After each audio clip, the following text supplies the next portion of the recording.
欢迎收听一道微光同志小说，作者书野，故事马上开始。第二天周五早上，耳边传来窸窸窣窣的声音，白启远在沙发上慢慢睁开眼睛，他手扶在额前，宿醉的头疼让他意识慢慢回笼，他撑着手臂勉强坐直了身体，视线由模糊逐渐恢复清晰。他看到唐玉成正在厨房里来回走动，准备着早餐。我怎么睡在这儿了？白启远开口，声音带着宿醉后的低哑。齐远叔，你昨晚喝醉了，怎么叫你都叫不醒。白启远揉着太阳穴，努力回想着昨晚的片段。我把早餐准备好了，你起来记得吃。唐玉成说着，转身来到玄关开始换鞋子。这时他注意到昨天晚上那个送白启远回来的男人留下的东西。唐玉成拎着那个礼物袋走到茶几前，放在白启远面前。这是昨晚送你回来的那个人留下的。是宋总。那我上学去了，晚上见。去吧，路上注意安全。唐玉成出了门，下了楼，来到公交站等车。车进站，他随着早高峰的人流缓缓挪动，最后在车厢稍微靠后的位置扶着栏杆站好，车身晃晃悠悠地摇着，一切如常，直到一种如影随形的怪异感慢慢爬上背脊。距他约3米远的地方站着一个男人，对方戴着一副尺寸夸张的黑墨镜，遮住了大半张脸，在拥挤的车厢里显得格外突兀。即便隔着深色的镜片，唐玉成依然能清晰地感受到那2道目光正肆无忌惮地在他身上游移。不夸张地说，盯着他看了一路。唐玉成到站下车，那人也紧随其后。刚落地，他就按捺不住了，快步上前挡住了唐玉成的去路。请等一下。那人一边开口，一边熟练地从胸前口袋中拈出一张名片，双手递到唐玉成面前。唐玉成对他印象不好，所以态度很平淡，收了名片扫了一眼，上面写着星探陆征。我叫陆征，是个星探。看唐玉成神色淡漠，陆征紧接着报出了几个号称是他一手捧红的当下正炙手可热的明星名字，试图增加可信度，然而依然没能引起唐玉成的任何表情变化，他依然冷淡。陆征抬手握拳放在嘴边，咳嗽了几声。好吧，我就跟你直说了吧，我觉得你有当明星的潜力，这普普通通的校服穿在你身上别有一种时尚感，这源自你完美的身材比例和出众的长相。唐玉成依然没有接他的话，只是抬手指了指校门，语气平静。上课时间就要到了，我得进去了。小朋友，叔叔真没骗你啊。陆征见他要走，急忙在后面追了2步。你现在这个年纪，要是签了我们公司，将来前途不可限量啊。唐玉成停下脚步，侧过头，眼底带着一丝被打扰的不悦。你哪只眼睛看我像小朋友啊？唐玉成没再理他，转身径直走向校门，背影利落又冷硬。陆征依然不放弃，冲着那个背影大声喊道：哪天你要是想通了，就打名片上的电话，一定要联系我哦。喊完还不忘自言自语：这孩子有个性，我喜欢。周六，梁浩天拎着2瓶葡萄酒准时出现在白启远家门口。白启远开的门，示意他进来，并从鞋柜拿出了一双拖鞋递给他。芝麻酱也摇着尾巴凑过来迎客，弯着腰换着鞋的梁浩天顺手揉了揉芝麻酱的小脑袋。你好啊，还记得我吗，小调皮？感觉你有点长胖了。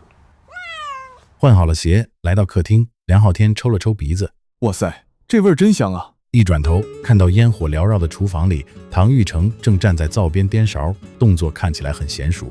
梁浩天将手里的酒放在餐桌上，笑着说：玉成，你可以啊，还会颠勺呢。哥，你来了。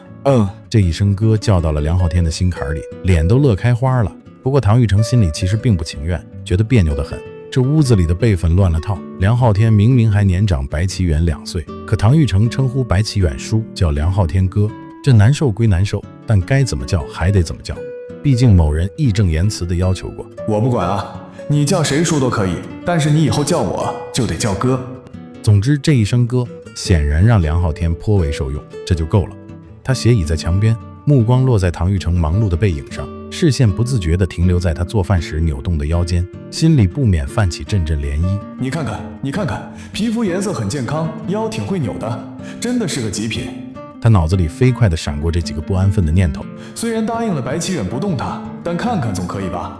只不过他这么赤裸裸的观赏，很难不被察觉。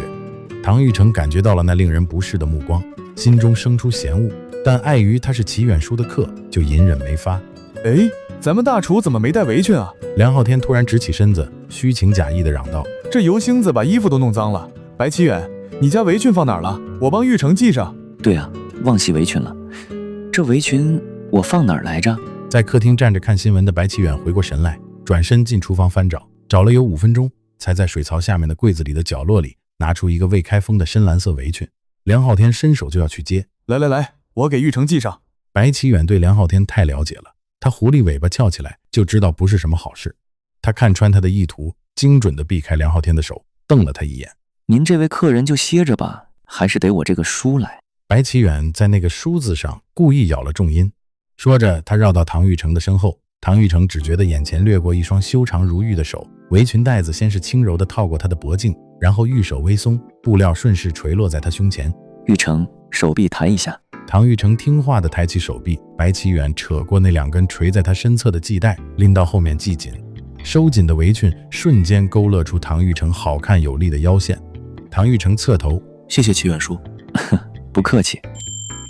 餐桌旁，梁浩天站在一边，看着一道道菜往桌上摆，不由得露出惊讶之色。今天是这位高中生给咱俩狠狠地上了一课。主菜红烧肉、糖醋鱼、牛肉豆角炖土豆，凉菜拍黄瓜、松花蛋拌嫩豆腐，拌3丝，里面有土豆丝、青椒丝和胡萝卜丝。最后还有2份熟食，凉拌猪耳朵，还有一大碗泡椒凤爪。白启远像炫耀自家宝贝似的介绍，除了这份猪耳朵是买的，其他都是玉成自己做的，厉害吧？厉害，确实厉害。梁浩天竖起大拇指，转头对厨房的唐玉成问道：哎，唐玉成，你会做锅包肉吗？不会。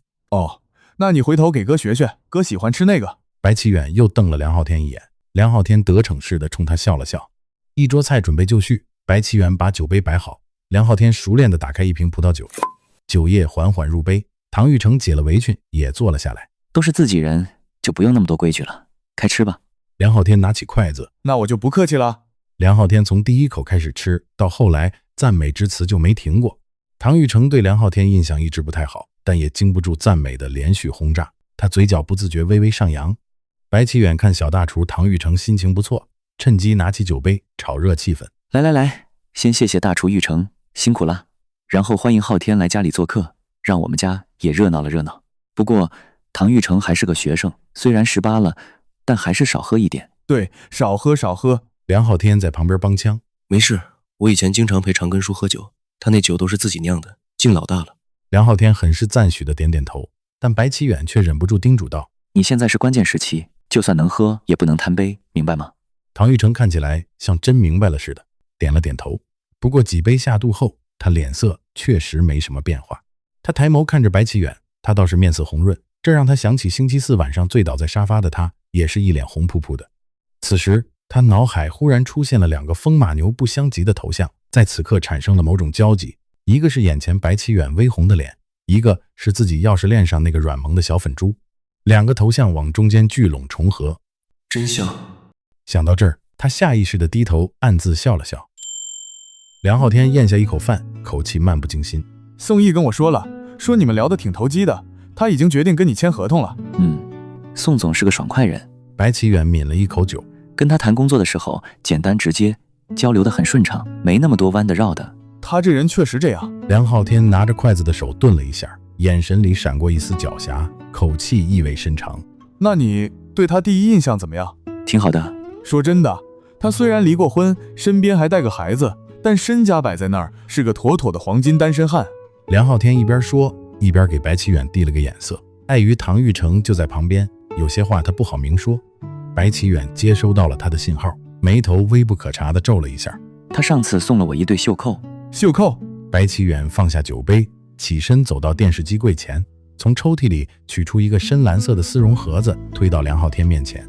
梁浩天打开盒子扫了一眼，吹了个口哨。我这发小眼光真不错，这成色很配你。我没问你这东西一看就很贵，你能帮我还给他吗？这顶多1万多块钱，在他那儿根本不算个事儿，你就收着呗。唐玉成听到这个数字吃了一惊，1万多就为了2个扣子？无功不受禄，我怎么想都觉得不合适。白启远坚持道：哎呀，不用婆婆妈妈，放心收着吧，你就当是职场礼仪。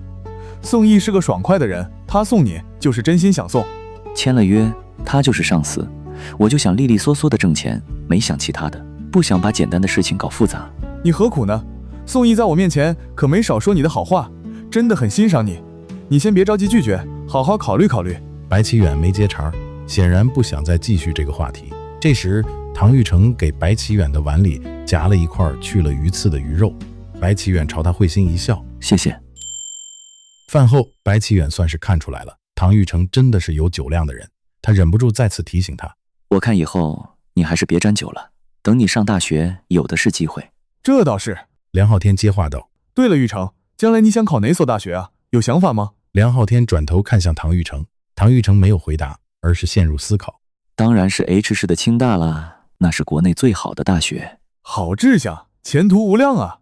学习好又会做饭，再加上这长相这身材，到了大学得馋死多少小姑娘啊！那肯定的呀。白启远和梁浩天开始你一言我一语，畅想着唐玉成的未来，聊得正起劲。可唐玉成本人却只摸了摸后脑勺，眉头微微一蹙。我要考 A 大。面前那两个方才相谈甚欢的人，笑声顿时戛然而止。